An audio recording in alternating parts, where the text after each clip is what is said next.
తద్ధిత ప్రత్యయాల గురించిన ప్రకరణంలో 16 అధ్యాయాలు ఉన్నాయి యాక్చువల్ గా. అంటే 16 డిఫరెంట్ ఇన్స్టెన్సెస్ వేర్ తద్ధిత ఆ ప్రత్యయాలు వాడటం జరిగింది. అసలు తద్ధిత ప్రత్యయం అంటే తద్ధిత ప్రత్యయ అంటే అర్థం ఏమిటంటే మనం ఒక ప్రయోజనం అంటే ఒక విధమైనటువంటి ఎక్స్ప్రెషన్ ఇవ్వడానికి భాషలో ఒక శబ్దానికి ఒక ఎక్స్ప్రెషన్ ఒక మీనింగ్ ని కల్పించి చెప్పడానికి ఆ విధానానికి కొన్ని ప్రత్యయాలు చేరుస్తున్నాం. అట్లా మనకి కావలసిన ప్రయోజనం కోసం యాడ్ చేసే ప్రత్యయాల్ని తద్ధిత ప్రత్యయాలు అని అన్నాం. ఈ తద్ధిత ప్రత్యయాలు ఎన్ని విధాలుగా ఉంటాయి, ఏ సందర్భాల్లో తద్ధిత ప్రత్యయాలు వాడతాం, అవి ఏ ప్రత్యయాలు అయి ఉంటాయి అనేది విపులంగా 16 అధ్యాయాల్లో చెప్పారు. అయితే మనకి యూజీసీ నెట్ సిలబస్ లో ఇందులో 2 అధ్యాయాలు ఉన్నాయన్నమాట. ఆ 2 అధ్యాయాలు ఏమిటంటే అపత్యాధికార ప్రకరణం అని ఒకటిని, మత్వర్ధ ప్రకరణం, అపత్యార్థ ప్రకరణం. ఈ 2 ప్రకరణాలే 16 ప్రకరణాలు. ఈ 2 మనకు సిలబస్ లోనే, ఈ 2కి సంబంధించి మనం చూస్తే సరిపోతుంది. జనరల్ గా మనం చూద్దాం. ఇక్కడ చూడండి, ప్రయోగానికి హితమైన ప్రత్యయాలు అంటే మనం ఏ ప్రయోజనాన్ని ఆశించి ఒక ప్రత్యయాన్ని వాడుతున్నామో ఆ ప్రయోజనం కోసం వాడే ప్రత్యయాన్ని తద్ధిత ప్రత్యయం అని అంటాం. ఇవి సర్వనామ శబ్దాలు మొదలైన వాటి చివరిలో, ఇక్కడ చూడండి శబ్దాల చివరిలో చేరతాయి. ఇవి ఏది శబ్ద నిర్మాణం చేస్తాయి, ఒకటి వస్తుంది. వీటి వల్ల ఏం జరుగుతుంది, తద్ధిత ప్రత్యయం చేర్చినందువల్ల వేరు అర్థాలు కలిగిన ప్రాతిపదికాలు తయారవుతాయి. ఈ ప్రాతిపదికాలు ఇక్కడ ఒకటి మాత్రం గుర్తుపెట్టుకోవాలి మనం, అన్ని ప్రాతిపదికాలతోటి ఆ అన్ని అర్థాల్లోనూ ఒకే విధంగా తద్ధిత ప్రత్యయాలు ప్రయోగింపబడవు. అది ఒక్కొక్క సందర్భాన్ని బట్టి ఒక్కొక్క తద్ధిత ప్రత్యయం. అందుకనే ఏదైనా ఒక తద్ధిత ప్రత్యయం తీసుకున్నారు అని అంటే, పక్కనే ప్రత్యయం తీసుకున్నారు అనుకోండి మీరు, ఆ పక్కనే ప్రత్యయం మీకు ఇస్తమానం అదే అర్థంలో అన్ని చోట్ల వస్తుందని లేదు, కొన్ని చోట్ల వస్తుంది. అయితే వేరు చోట్ల వచ్చినప్పుడు కూడా ఏ ప్రదేశంలో ఏ సూత్రం ప్రకారం ఆ ప్రత్యయం వచ్చింది అనేటటువంటిది మనం ఇక్కడ చదువుకుంటాము అన్నమాట. ఆ సూత్రాలన్నీ ఈ ప్రకరణంలో చెప్పారు. ఇవి ఎన్నున్నాయి అంటే తద్ధిత ప్రత్యయాలు ఖచ్చితంగా లెక్క పెట్టలేము. అందుకే ప్రయోజనాన్ని ఆశించి కొన్ని కొత్తవి కూడా చేరుకుతుంటాయి. అందుకని వీటిని మనం చెప్పలేము. కాకపోతే ఈ తద్ధిత ప్రత్యయాలకు సంబంధించి పాణిని అష్టాధ్యాయలో 1111 సూత్రాలు ఉన్నాయండి. ఆయన 222 తద్ధిత ప్రత్యయాల్ని ఆయన మెన్షన్ చేశారు ఈ 1111 సూత్రాల్లో. కానీ ప్రయోగంలో 440కి పైగానే ఉన్నాయి అని చెప్తారు. ఇది మనం చెప్పలేము. ఇంతవరకు తెలిస్తే సరిపోతుంది. తర్వాత తద్ధిత ప్రత్యయ భేదాలు అని అంటే, ఈ తద్ధిత ప్రత్యయాల్లో టైప్స్ ఆఫ్ తద్ధిత ప్రత్యయాలు ఏమిటి అని అంటే, టైప్ అంటే ఏమిటి, ఏ అర్థాన్ని ఏ ప్రయోజనాన్ని ఆశించి మనం పెడుతున్నామో దాన్ని ఒక భేదము అని అంటాం. అంటే ఇప్పుడు సంతానాన్ని సూచించేవి ఒకటి, దేవతలను సూచించేవి ఒకటి, అధ్యయనాన్ని సూచించే ఒకటి, సమూహాన్ని సూచించేందుకు ఒక రకమైన ప్రత్యయం. ఇట్లా మనం తద్ధిత ప్రత్యయాల్ని వేరు ప్రయోజనాలకి వాడుతున్నాము. ఎన్ని విధాలుగా వాడతాము అంటే విధానాలను బట్టి 16 చాప్టర్స్ లో చెప్పారు అని చెప్పాము. ఈ చాప్టర్లు ఏమిటంటే, ఒకటి అపత్యార్థ ప్రకరణము అని అంటాం. అపత్యము అంటే సంతానము అనండి, ఆఫ్ రింగ్ లివరేజ్ అనమాట. అంటే అపత్యార్థము అని అంటాం. అంటే సంతానాన్ని సూచించేటందుకు ఉపయోగించేటటువంటి ప్రత్యయాలు. అంటే ఇవి ఏమిటుంటాయి ప్రత్యయాలు అనేది ఇక్కడ మనం చూపించాం కొన్ని ఉదాహరణకి. అన్న, అయ్యి, డక్కు, ఎయ్యి, పక్కు, ధ్వా, యత్, అయ్యి, న్యా ఇత్యాది ఇంకా చాలా ప్రత్యయాలు ఉన్నాయి. మొత్తం ప్రత్యయాలు కూడా మనం చూసుకోవచ్చును, కానీ ఇప్పుడు చూడక్కర్లేదు. పరీక్షలు కూడా కొన్ని చూద్దాం మనం, అంతే. మనం చూసినవి చదువుకున్నవి వస్తే సంతోషం అండి. రాని ఉంటే మనం బై అవర్ కామన్ సెన్స్ ఇవన్నీ ప్రాక్టీస్ చేసాం కనుక అర్థమైపోతుంటాయి చూస్తే. ఎందుకంటే గ్రామర్ లో గ్రామర్ సైక్లిక్ గా ఉంటుంది. మనకి ఒక కాన్సెప్ట్ తెలిసిపోతే మనం చదవని సూత్రాలు కూడా మనకు చూస్తే అర్థమైపోతాయి. ఇది ఎంత మల్టిపుల్ చాయిస్ కనపడుతుంటే కనుక ఇబ్బంది ఏమి ఉండదు, అది గుర్తుపెట్టుకోవచ్చు మీరు. కానీ కొన్ని చదవాలి, ఎందుకంటే మనం బై ప్రాక్టీస్ వచ్చే ఎక్స్పీరియన్స్ వల్ల మనకి ఆ గ్రహణ శక్తి వస్తుంది అనమాట. ఇది ఏమై ఉండొచ్చు అనేది మనం చదవకపోయినప్పటికీ. అది అందుకని ఇట్లా ఏవే అర్థాల్లో ఉన్నాయంటే, అపత్యార్థము అంటే సంతానాన్ని సూచించేటందుకు ఉపయోగించేటటువంటి తద్ధిత ప్రత్యయాలు. అలాగే అర్థము అంటే ఇక్కడ ప్రయోజనము అని అర్థం అనమాట. అంటే దేవతలకి సంబంధించి సూచనలు చేసేటటువంటి ప్రత్యయాలు. అలాగే అధ్యయనం, విజ్ఞానానికి సంబంధించి, సమూహార్థానికి సంబంధించి, మదర్థం అంటే మత్ అంటే తెలుసు కదా, మత్ అంటే నాకు, ఇతనికి, ఒకరికి చెందినది, లేదు ఒకరి యందు ఉన్నది అని చెప్పేదానికి ఉపయోగించేటటువంటి ప్రత్యయాల్ని మదర్థక ప్రత్యయాలు, మత్వార్థక ప్రత్యయాలు అని అంటాం. మత్వర్ధక ప్రత్యయాలు అని అంటాం. ఇవి కొన్ని ప్రత్యయాలు ఉన్నాయి. అలాగే భావార్థక, వికారార్థక, భావాచ, తులనార్థక, ఇట్లా 16 వేరు వేరు సందర్భాలను మనకి ఆ ప్రకరణంలో మొత్తంగా విపులంగా చెప్పారు. మనం రెండే చూస్తాము, అపత్యార్థం ఒకటిని, మత్వర్ధకం ఒకటిని. ఈ 2 ప్రకరణాలు మనం చూస్తాం. ఇది ఇంతవరకు చూసుకుంటే మనకి సరిపోతుంది, అంతకంటే అక్కర్లేదు. ఇప్పుడు అపత్యార్థక ప్రత్యయాలు ఏమున్నాయి అని అంటే, చూడండి, అపత్యము అంటే సంతానము అని చెప్పాము. సంతానము అంటే ఏమిటి? ఒక వ్యక్తి ఉన్నాడు అంటే అతని పుత్రుడి దగ్గర నుంచి, ఎప్పుడు కూడా సంతానాన్ని ఇక్కడ మనం ఆ లీనియేజ్ పుత్రుడి నుంచి చెప్తాం, పుత్రిక నుంచి చెప్పాం. అంటే పుత్రిక అనేది మరొక లీనియేజ్ లోకి వెళ్ళిపోతుంది కనుక ఇక్కడ లీనియేజ్ పుత్రుడికి సంబంధించి మాత్రమే ఉంటుంది. అంటే పుత్రుడు, పౌత్రుడు అంటే పుత్రస్య అపత్యం పౌత్ర, పుత్రస్య పుత్ర పౌత్ర అని చెప్తాం మనం. ఈ రకంగా పుత్రుడి నుంచి మనం అపత్యము అని చెప్తాం. సో ఇవి సూచించేటందుకు వాడే ప్రత్యయాలు ఏముంటాయి? సంతానాన్ని సూచించే ప్రత్యయాలు. సంతానం అంటే ఎవరు ఉండొచ్చండి? పుత్రుడు ఉండొచ్చు, పౌత్రుడు ఉండొచ్చు, ఇంకా తర్వాత వాళ్ళు ఉండొచ్చు. సగోత్రీకులు, గోత్రము అని అంటే ఇక్కడ ఉదాహరణకు గుర్తుపెట్టుకోండి మీరు, గోత్రం అంటే బ్లడ్ లైన్ అనమాట. అంటే ఒక కుటుంబానికి సంబంధించినటువంటి రక్త సంబంధీకుల్ని గోత్రంతో సృష్టిస్తాం మనం. అందుకనే ఎప్పుడైనా కానీ ఒకే శాఖలో ఒకే గోత్రము అయ్యుంటే, అది ఏ కులమైనా పర్వాలేదు, అయ్యుంటే వాళ్ళకి బ్లడ్ లైన్ ఉంది అని అర్థం. అంటే వాళ్ళు ఒక కుటుంబానికి, ఒక అనువంశికానికి సంబంధించిన వాళ్ళు అని అర్థం. అంచేత గోత్రీకులను కూడా ఇది కూడా సంతానం అని అంటాం మనం. అంటే ఒకే కుటుంబానికి సంబంధించిన వాళ్ళు అని. ఇలాంటి ప్రత్యయాలు ఉన్నాయి ఇందులో.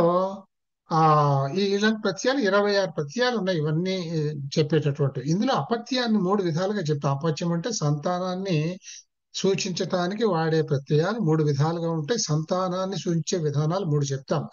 అవి ఏమిటి అని అంటే, ఒకటి పుత్రుణ్ణి 3 విధాలు పేర్లు ఏమిటంటే, ముందు 3 అపత్యాలను అంతరాపత్యము, గోత్రాపత్యము, యువాపత్యము అని అంటాం. 3 కూడా అపత్యాలే. ఒకటి అంతర, ఒకటి గోత్ర, ఇంకొకటి యువ. ఇవి పేర్లు చూస్తేనే మీకు అర్థమైపోతుంది. యువ అనేది అర్థమవుతుంది, గోత్ర అర్థమవుతుంది. అంతరాపత్యం అంటే ఏమిటంటే, ఒక కొడుకుని మాత్రం, పుత్రుణ్ణి మాత్రం అంతరాపత్యం అంటాడు. అంతరాపత్యం అంటే పుత్రుడు అని అర్థం అనమాట. సంతానంలో పుత్రుణ్ణి అంతరాపత్యము అని అంటాం. రెండోది యువాపత్యం. యువాపత్యం అంటే ఏమిటంటే, పుత్రుడు అంతరాపత్యంలోకి వచ్చేసాడు కదా. సో లీనియేజ్ లో నెక్స్ట్ స్టెప్ ఎవరు? పౌత్రుడు. ఈ పౌత్రుడి దగ్గర నుంచి ఉండేటటువంటి బ్లడ్ లైన్ లో ఉండేవాళ్ళని ఏమంటారంటే యువాపత్యము అని అంటారు. ఎప్పుడు అంటారు అనేది ఒక కండిషన్ ఉందన్నమాట. అంటే వారి యొక్క తండ్రి, తాత, పితామహుడు అంటే పితామహ ఇది జీవతి చేత్, వాళ్ళని యువాపత్యం ఇది ప్రసూయతే, అట్లా చెప్తారు అనమాట. యువాపత్యం ఇది గుర్తుపెట్టుకోవాలి. యువాపత్యము అని ఎప్పుడు అంటాము అంటే, ఆ పర్టికులర్ సంతానం యొక్క తండ్రి యొక్క తండ్రి బతికి ఉండేటట్లయితే వాళ్ళని యువాపత్యము అని అంటాం మనం. ఓన్లీ పుత్రుణ్ణేమో అంతరాపత్యము అని అంటాం. ఇంకా గోత్రాపత్యము అని అంటే ఏమిటంటే, ఆ అంతరాపత్యంలో పుత్రుణ్ణి తీసేస్తే ఇంకా ప్రపౌత్రుడి నుంచి సేమ్ గోత్రానికి సగోత్రీకులు అని అంటాం. అంటే ఒకే గోత్రం కలిగిన వాళ్ళందరినీ కూడా గోత్రాపత్యము అని అంటాం. అంటే సగోత్రమైన వాళ్ళందరూ కూడా బ్లడ్ లైన్ లో ఉండేవాళ్ళు, ఒకే లీనియేజ్ సంబంధించిన వాళ్ళు, ఒకే వంశానుక్రమానికి సంబంధించిన వాళ్ళు అని అర్థం. అంచేత వీళ్ళని మనం గోత్రాపత్యం అని అంటాం. ఈ రకంగా 3 అపత్యాలను చెప్పారనమాట. ఇక్కడ రాశాను చూడండి. అంతరాపత్యం పుత్ర అంతరాపత్యం ఇది ఉచ్యతే. యువాపత్యం అర్థాత్ యది తండ్రి పిత తథా పితామహః జీవతి చేత్ ప్రపుత్రస్య ఆరభ్య యువాపత్యం ఇది ప్రసూయతే. గోత్రాపత్యం అర్థాత్ పౌత్ర ఆరభ్య సగోత్రీకః సర్వాణి గోత్రాపత్యం ఇది ఉచ్యతే అని మనం తెలుసుకోవాలి. అంటే తండ్రి, తాత అంటే తండ్రి, పితామహుడు. చెప్పానుగా, లీనియేజ్ ఎప్పుడు కూడా పుత్రుల యొక్క లైన్ కి సంబంధించే ఉంటుంది. వీళ్ళని ప్రపౌత్రుని దగ్గర నుంచి యువాపత్యం అని అంటాం. ఎప్పుడు ఇతని తండ్రి, తాత ఇద్దరు బతికి ఉంటే. ఒకవేళ తాత చనిపోయాడు అనుకోండి, ఆ దురదృష్టవశాత్తు తండ్రి పోయిన వాళ్ళు ఎవరు లేకపోయినా కూడా వాళ్ళని యువాపత్యం అని అనకూడదు, వాళ్ళు గోత్రాపత్యం కిందే వస్తారు. ఎందుకని పౌత్రుల నుంచి సగోత్రీకులు అందరూ కూడా గోత్రాపత్యం అవుతారు. ఇది జనరల్ గా ఏమిటంటే క్వశ్చన్స్ లో ఇది కూడా ఇస్తూ ఉంటాడు. ఎన్ని విధాల అపత్యం ఉంది, 3 విధాలు. యువాపత్యం అంటే ఏమిటి, వీటి మీనింగ్స్ 4 లైన్లు రాస్తారు. సో ఇవన్నీ కూడా వస్తాయి కనుక ఇవి చెప్పాను నేను. కేవలం శబ్దాలే కాదు, ఇటువంటి ఎక్స్ప్రెషన్స్ కూడా వస్తాయి అన్నమాట. తర్వాత ఇంకా కొన్ని మనం ముఖ్యమైనటువంటి ప్రత్యయాలు చూద్దాం. మనం ఏది అపత్యానికి వాడేటటువంటి, అపత్యార్థకంగా వాడేటటువంటి ప్రత్యయాలు మీకు చెప్పాను. ప్రత్యయం ఒకలా ఉంటుంది. ఉదాహరణకి సు స్థానంలో విసర్గ వచ్చినట్లు ప్రత్యయం ఒకలా ఉంటుంది, దాని రూపం, ప్రత్యక్ష రూపం వేరుగా ఉంటుంది.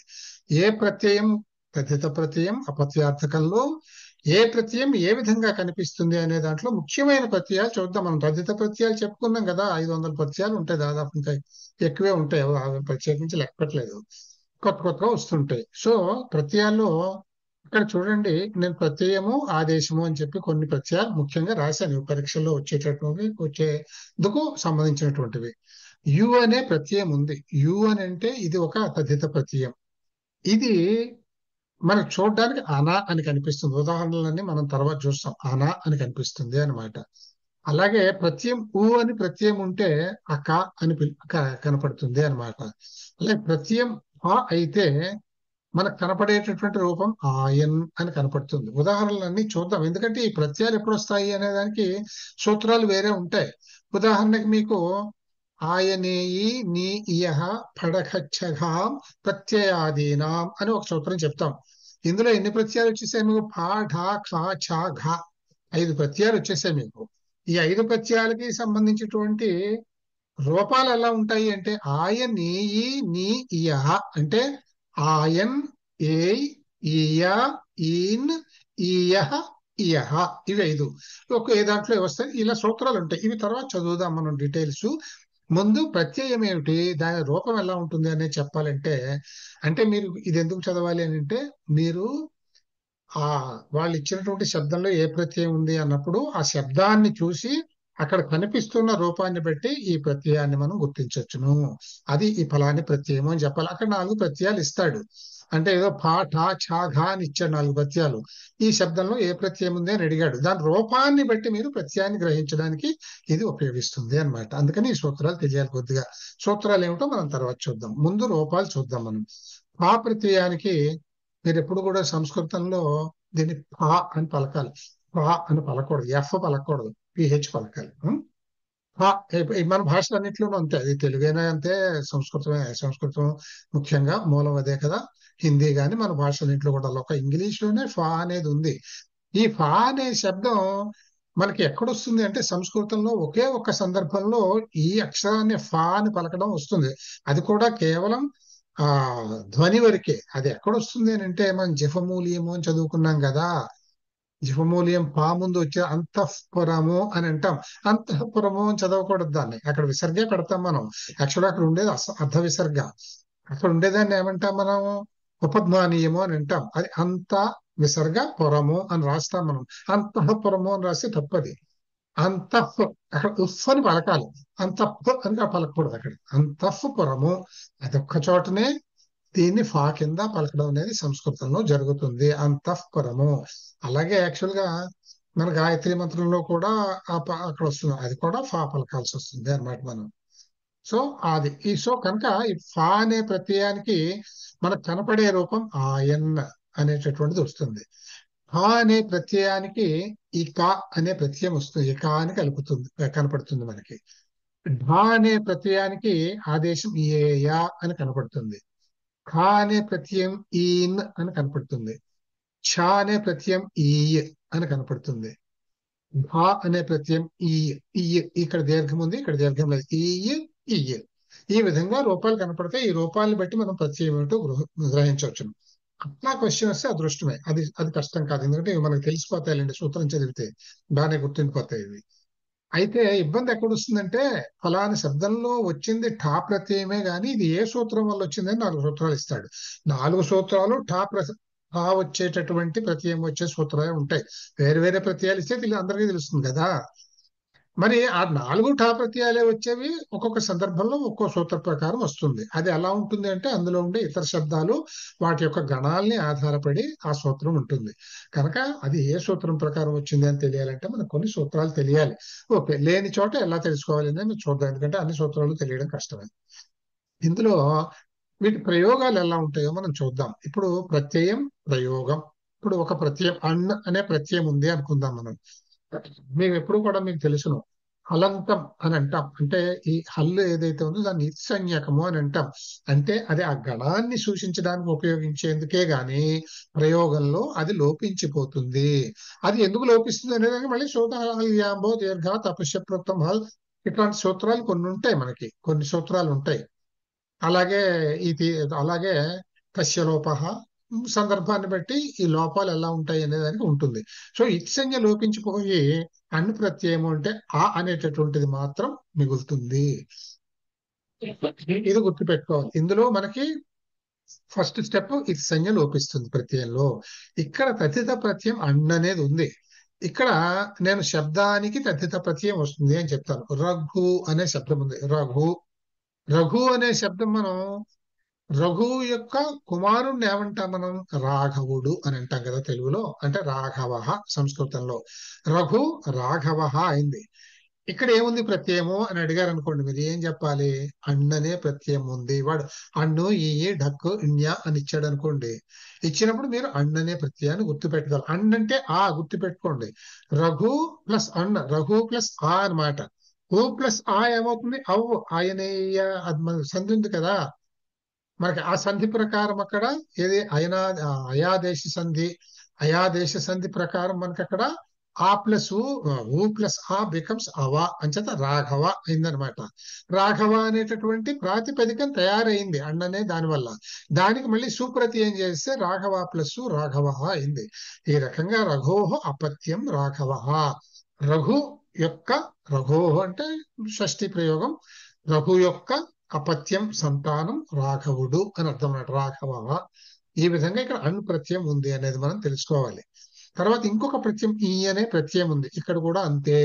ఈ అంటే ఎప్పుడైతే హలంతం, హలంతం అంటే అచ్చుజారని హల్ సంజ్ఞలు మనకు తెలిసినవి. అనే ఈ అనేది ఈ పొల్లులు ఉండేవన్నీ కూడా హల్లులు అవుతాయి అన్నమాట. అంటే ఈ అనేది కూడా ఈ సంజ్ఞ లోపహ అయిపోతుంది. అయిపోతుంది ఈ మిగులుతుంది. ఇప్పుడు దశరథస్య అపత్యం దాశరథి అంటే దశరథ అనే దానికి ఈ అనే ప్రత్యయం చేస్తే దాశరథి అవుతుంది అనమాట. దాశరథి అనే మనకి ఒక ప్రాతిపదిక వస్తుంది. దాన్ని సుప్రత్యయం చేస్తే దాశరథి అవుతుంది. ఇక్కడ చూడండి, ఇక్కడ రఘోహ అంటే రాఘవ, రా బికేమ్ రా, దీర్ఘమైంది. ఇక్కడ దశరథ దాశరథి, ఇక్కడ ఇక్కడ ఆ అనే దీర్ఘమైంది. దీనికి ఒక సూత్రం ఉంటుంది. ఏమిటంటే ఎప్పుడు కూడా మీరు ఈ ప్రత్యయాలు తద్దిత ప్రత్యయం చేరినప్పుడు అది వృద్ధి జరుగుతుంది అని అంటాం. అంటే ఇక్కడ రఘులో రా అనే లెటర్ ఇర్రు ప్లస్ ఆ అవుతుంది. వృద్ధి అంటే ఏమిటి? అకారం గాని ఆకారం గాని ఆగా మారుతాయి దీర్ఘాకారంగా. అంచేత రా రా అవుతుంది. అలాగే దా అనే దాంట్లో ఇద్దు ప్లస్ ఆ అని ఉంటుంది. ఆ బికమ్స్ దీర్ఘం. అంచేత అది దా అవుతుంది. దీన్ని రూపసిద్ధి అని అంటే మీ సూత్రాలు ఏమిటో మనం ఒకటి రెండు ఎగ్జాంపుల్స్ నేను మీకు తర్వాత చూపిస్తాను.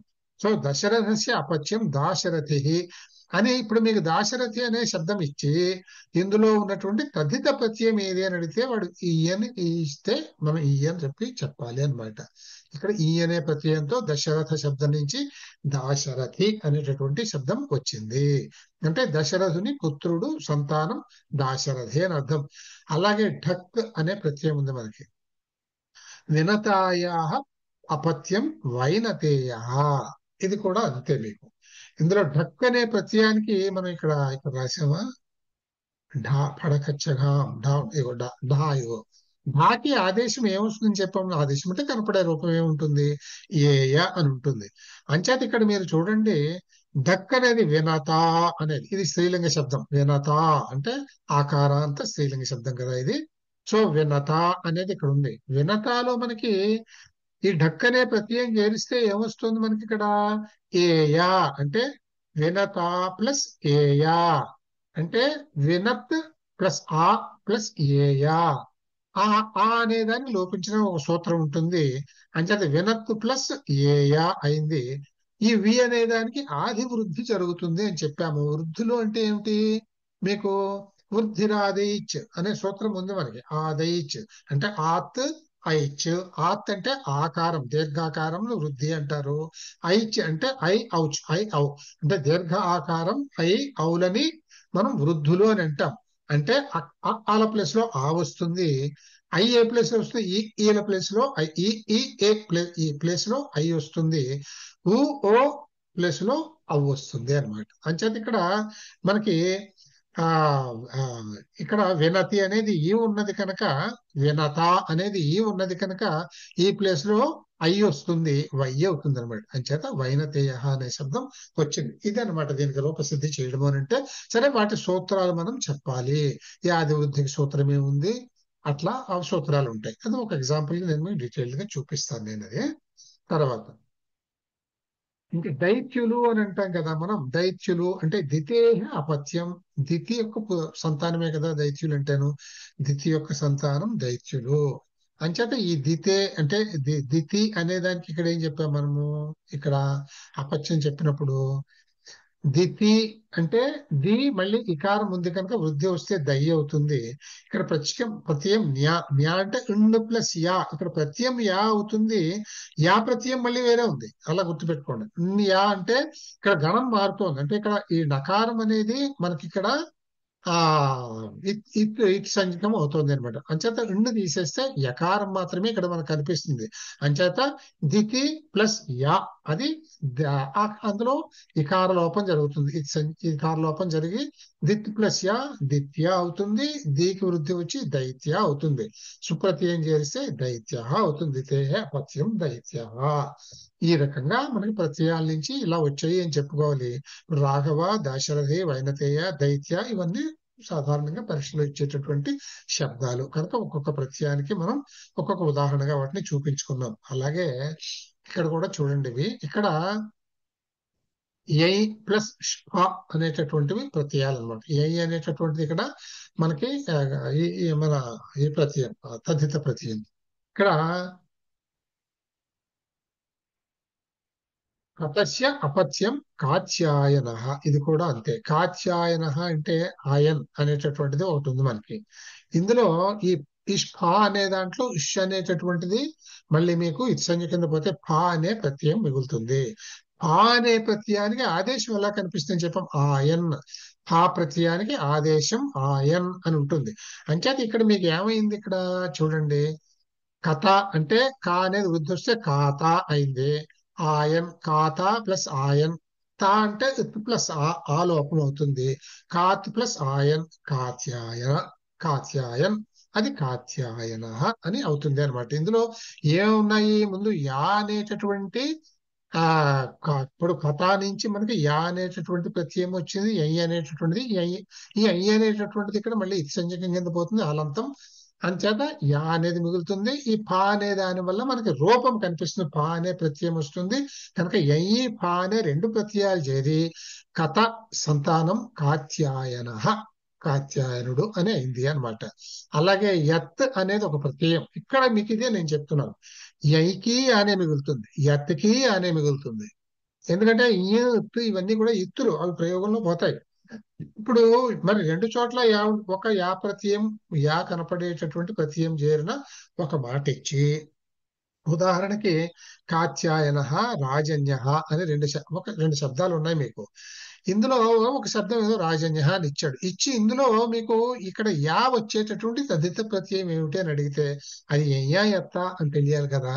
ఎక్కడ ఏ ప్రత్యయం ఉంటుంది అనే దానికి ఆ సందర్భాన్ని బట్టి ఒక అర్థం ఉంటుంది. ఇది క్షత్రియార్థం. ఇక్కడ రాజన్ అనేటటువంటి శబ్దం కదా, రాజ్ఞ అంటే రాజుగారి యొక్క అపత్యం రాజన్య. ఇది ఎప్పుడంటాము? రాజు అపత్యం రాజన్య అని క్షత్రియార్థంలోనే అంటాం. క్షత్రియులకు మాత్రమే. అంటే ఇక్కడ రాజు అంటే క్షత్రియుడు అని అర్థం, పాలకుడు, పరిపాలకుడు అని అర్థం.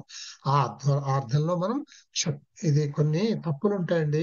ఈ నోట్స్ మీకు పెడతాను, నేను చూసుకోవచ్చు, రిఫరెన్స్ కింద పెట్టుకోండి మీరు.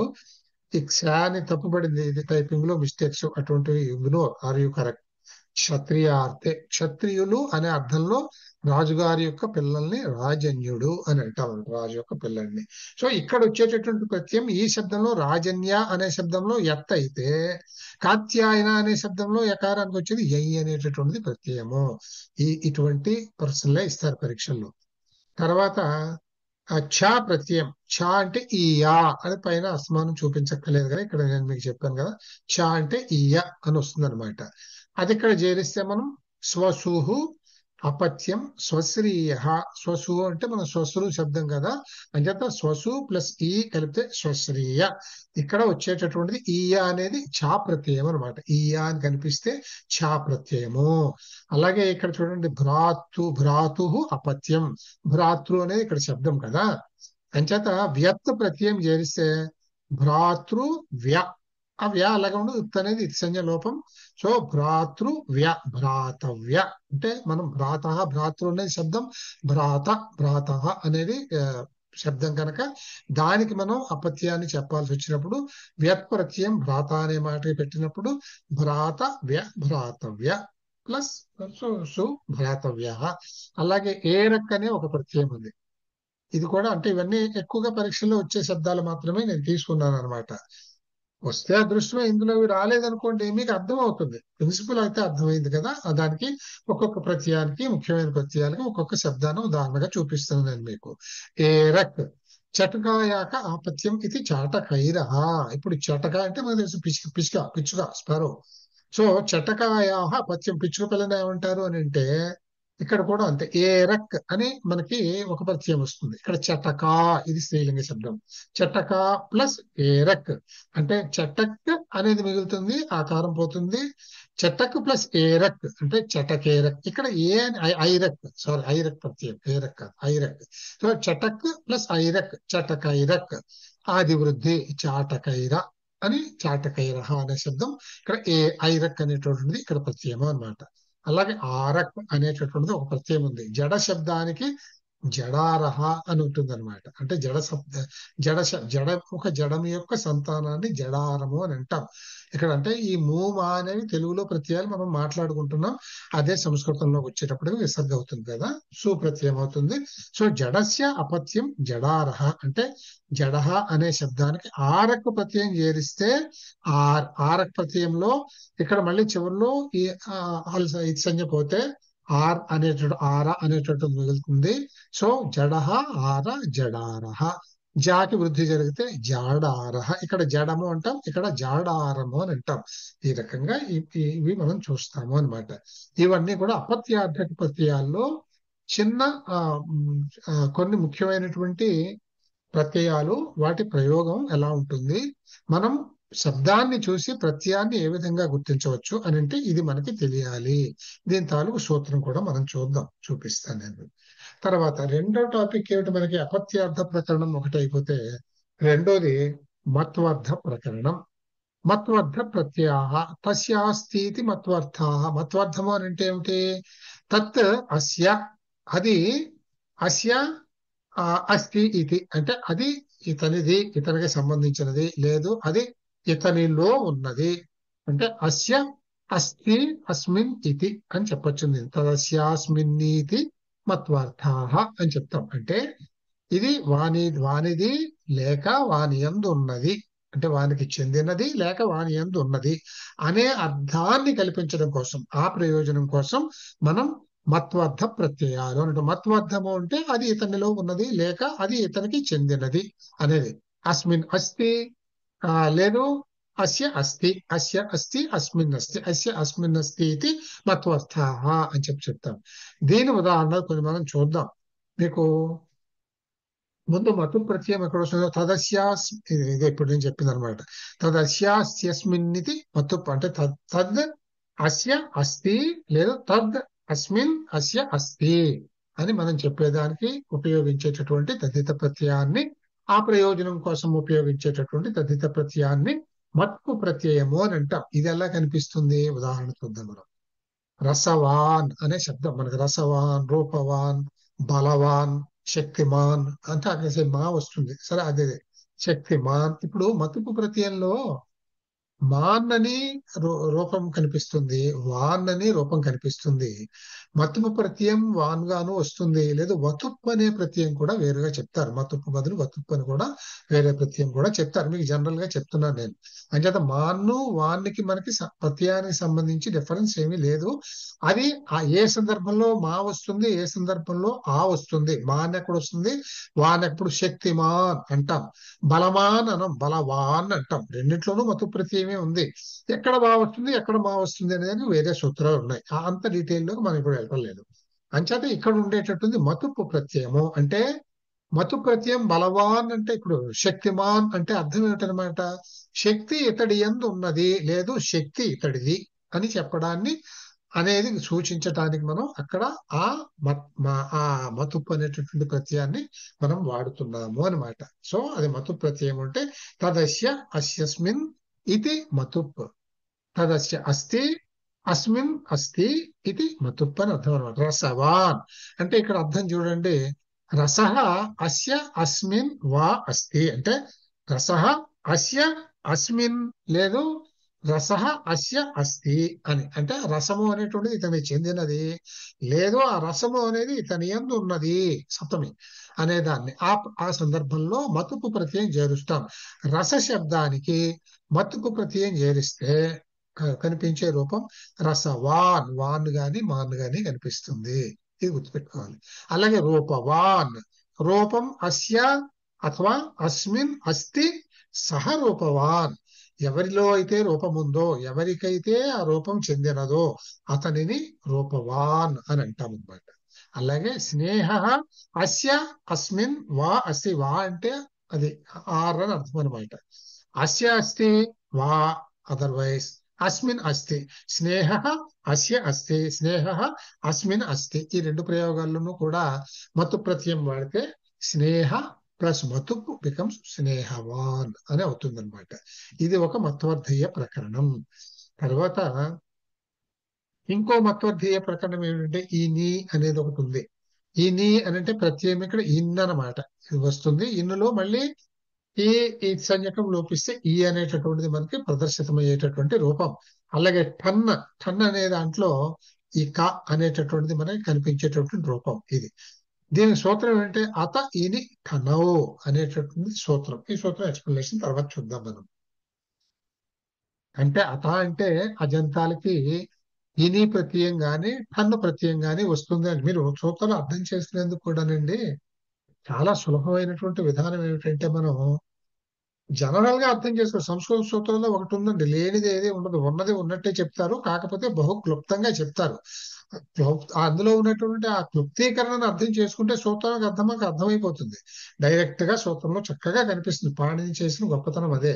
అంచేత సూత్రాలను అర్థం చేసుకోవడం కష్టం కాదు, గుర్తు పెట్టుకోవడం కొంచెం ఇబ్బంది ఉంటుంది. నెంబర్ ఆఫ్ సూత్రాలు చాలా ఉంటాయి కనుక అది అది తర్వాత ఇక్కడ దీనికి ఉదాహరణ ఏమిటంటే ఇప్పుడు దండి అని అంటాం, దండికహ అని అంటాము. అంటే దండము అంటే కర్ర, కర్ర చేతిలో ఉన్నవాడిని ఏమంటాం అంటే కలిగిన వాడిని, అతను ఏందున్నది అని చెప్పుకున్నాం కదా. అంచేత అది మతవర్ధ ప్రకరణాలు అని టోటల్ గా మనకి మతవర్ధ ప్రకరణంలో వచ్చేవన్నీ కూడా అటువంటివే ఉంటాయి ప్రత్యయాలు.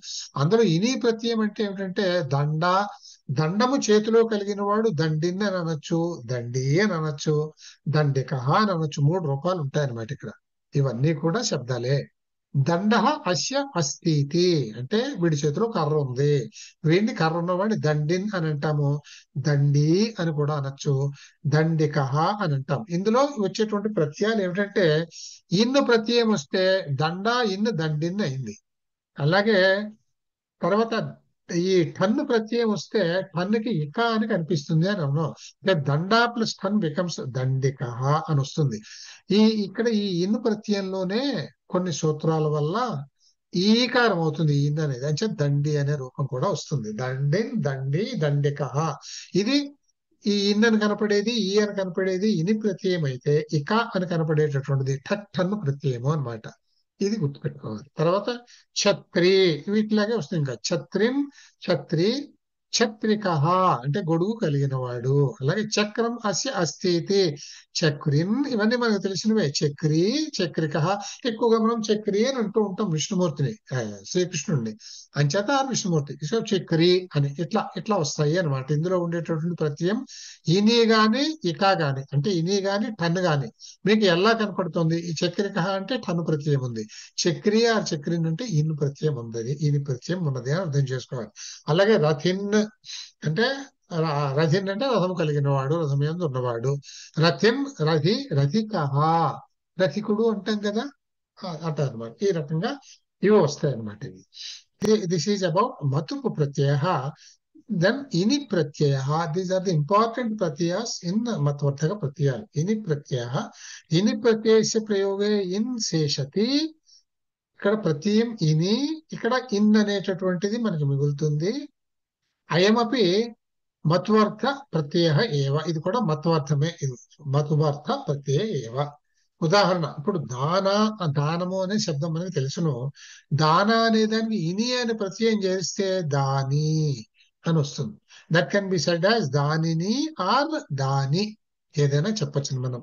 అలాగే వివేక ప్లస్ ఇని, వివేకి అంటే ఈ నకారం మీరు అర్థం చేసుకోండి, మీకు అర్థమైపోతూ ఉంటుంది ఈ పాటి. అది మీకు ఇత్తు కింద పోతే ఈ ఒకటే మిగులుతుంది, అంటే వివేకి అవుతుంది. అది అదర్ రూపాలు వివేకిని కావచ్చును, వివేకి కావచ్చును. వీటికి వేరు వేరు సూత్రాలు ఉంటాయి, ఎక్కడ వివేకి అవుతుంది, ఎక్కడ ఇది. యాక్చువల్ గా వివేక ప్లస్ ఇని బికమ్స్ వివేకి బై అప్లికేషన్ ఆఫ్ ఫర్దర్ సూత్రాలు. ఇది ఇట్ కెన్ బికమ్ వివేకిని అండ్ వివేకి ఆల్సో. అలాగే సుఖ ప్లస్ ఇని, ఇక్కడ సుఖీ, సుఖీలో మీకు ప్రత్యయం ఏమిటి అంటే ఏం చెప్పాలి మీరు, ఇని ప్రత్యయము అని గుర్తుపెట్టుకోవాలి మీరు. ఇక్కడ ఈ ప్రత్యయం ఉంటుంది, ఈన ప్రత్యయం ఉంటుంది, ఇని ప్రత్యయం ఉంటుంది, ఈ వచ్చే ప్రత్యయం ఉంటుంది. అన్నిటికీ మిగిలేదు ఈయనే, చూసారు లేదు మీరు. అందుకని ఇక్కడ సుఖీ అనే దాంట్లో ఉన్నది మాత్రం ఇని అనే ప్రత్యయం. అలాగే ప్రాణ, ఇని, ప్రాణి.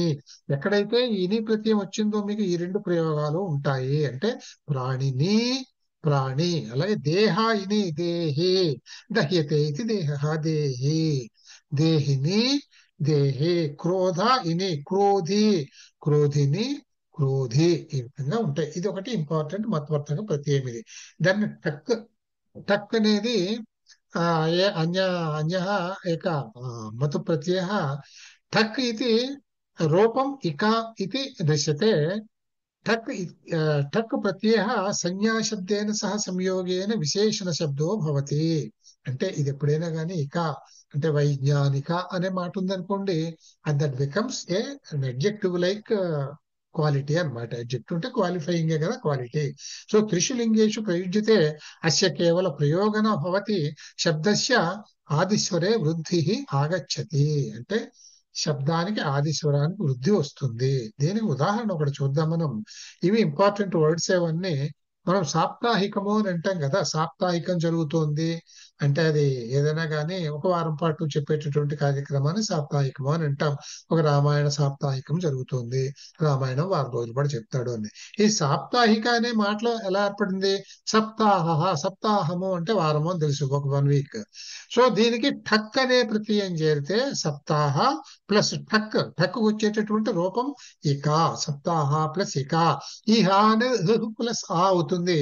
అకార లోపం జరిగితే సప్తాహ్ ప్లస్ ఇక అవుతుంది, సప్తాహిక అవుతుంది. దానికి ఆది వృద్ధి జరిగితే సాప్తాహిక అవుతుంది. అలాగే సాహిత్య ఠక్, ఇక్కడ చూడండి ఆల్రెడీ సాహిత్యాలో ఇక్కడ ఆకారమే ఉంది కనుక ఇక్కడ మీకు ఆకి కూడా వృద్ధి ఆనే కనుక ఇక్కడ సాహిత్యకానే అని ఉంటుంది. కానీ సప్తాహాలో హ్రస్వం ఉంది, ఇది వృద్ధి అయితే సా అయింది, అంచేత ఇక్కడ సాప్తాహిక అయింది. ఇది సాహిత్యక. అలాగే దిన ప్లస్ ఠక్ అంటే దిన్ ప్లస్ ఇక, దినిక. దినిక అన్నప్పుడు ఈ ఏమవుతుంది, ఈకి వృద్ధి ఏమిటి ఐ, ఈకి వృద్ధి ఐ అని చెప్పుకున్నా, ఈ ఏలకి వృద్ధి ఐ, దేర్ఫోర్ దై అవుతుంది, దైనిక. ఇది దైనిక అవుతుంది. అలాగే వేద ప్లస్ ఠక్ వైదిక, ఇది ఎక్కువ సార్లు ఇస్తుంటాడు. వైదిక శబ్దంలో ఉండే ప్రత్యయం ఏమిటి అని అంటే ఠక్ ప్రత్యయం ఉన్నది. వైదిక అంటే ఎవరు, హూ నోస్ వేద అంటే వేదాన్ని చదువుకున్నవాడు వైదికుడు, వేదాధ్యయనం చేసిన వాడు వైదికుడు, లేదు వేదాన్ని ఆచరణం చేసేవాడు వైదికుడు. సో వేద ప్లస్ టక్ అనేది, టక్కి ఇక, వేద ప్లస్ ఇక్, ఈ ఏకారానికి కూడా వృద్ధి అయి కనుక వైదిక అయిందనమాట, వైదిక. అలాగే ఆ, ఆ, అద్యోగ, ఔద్యోగిక, ఇది అంత ఇంపార్టెంట్ కదా. ఇక్కడ చూడండి, మౌలికము అనే మాట కూడా మనం చేస్తాం. మూలంగా ఉండేదాన్ని మౌలికము అని అంటాం. అంటే మూలము అనేది నౌన్ అయితే, మౌలిక ధర్మము అంటే మౌలికము ఎడ్జెక్టివ్ అయిందనమాట. అదే మనం చెప్పాం, జనరల్ గా దీనివల్ల ఎడ్జెక్టివ్ వర్డ్స్ తయారవుతాయి. మౌలికము అంటే మూల ప్లస్ టక్, మౌలిక. ఇక్కడ ఊ ఉంది, ఊకి వృద్ధి అవు అంచేత మౌలిక అని మనకు వచ్చింది అనమాట. అలాగే లోక ప్లస్ టక్, ఇవన్నీ సాధారణంగా పరీక్షలు వచ్చే వర్డ్స్ అండి, అందుకని ఇవి ఎంచుకున్నాను నేను. లోక ప్లస్ టక్, లౌకిక. అంటే ఇక్కడ కూడా అంతే, ఓకారానికి మనకి వృద్ధి లవ్, కాకి ఉక్కు మిగులుతుంది, టక్కి ఇకా వస్తుంది, ఉక్కు ప్లస్ ఇకా కికా అవుతుంది. సో లౌకిక. వృష ప్లస్ టక్, వార్షిక. మనం ఏం చూసాము అంటే, ఇప్పుడు ఇక్కడ ముఖ్యంగా మనం 3 ప్రత్యయాలు చూసాం. మతు ప్రత్యయాల్లో మతు ప్రత్యయం ఒకటి, ఇని ప్రత్యయం ఒకటి, టక్ ప్రత్యయం ఒకటి. ఇవి సరిపోతాయి, ఇంతవరకు సరిపోతుంది మీకు. మత్వర్ధ ప్రకరణం, తద్ధిత ప్రకరణంలో ఈ ఎగ్జాంపుల్స్ చూసుకుంటే సాధారణంగా సరిపోతుంది.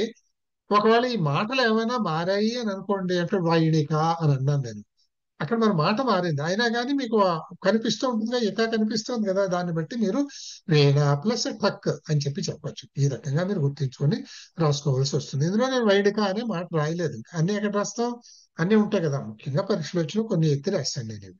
ఓకే, అయిపోయింది కదా. ఇప్పుడు మత్వార్థ ప్రకరణం, తద్ధిత ప్రకరణంలో మనం చూసేసాం. తర్వాత తద్ధిత ప్రత్యయాల్లో అపత్యాధికారం అంటే, ఇవి కూడా ఇంపార్టెంట్ అండి, పరీక్షల్లో వచ్చేవి. ఇవి కొంచెం సూత్ర సహితంగా మనం చూద్దాము. తర్వాత మీకు ఒకటి రెండు రూపసిద్ధి ఎలా చేయాలి అనేది చెప్తే కొన్ని సూత్రాలు తెలుస్తాయి, అవి దేనికైనా ఉపయోగిస్తాయి. సూత్రాలు ఎప్పుడైనా మనం పరీక్షలో ఏ రూపంలో అయినా రావచ్చు కనుక ఇవాళ మనం ఆప్ చేసుకుందాం అండి. ఓకేనండి. ధన్యవాదాలు సార్, ధన్యవాదాలు. ధన్యవాదాలు గురువు గారు. నమస్తే. ధన్యవాదాలు మహోదయ, నమస్కారం. నమస్తే. ఇది ధన్యవాదాలు.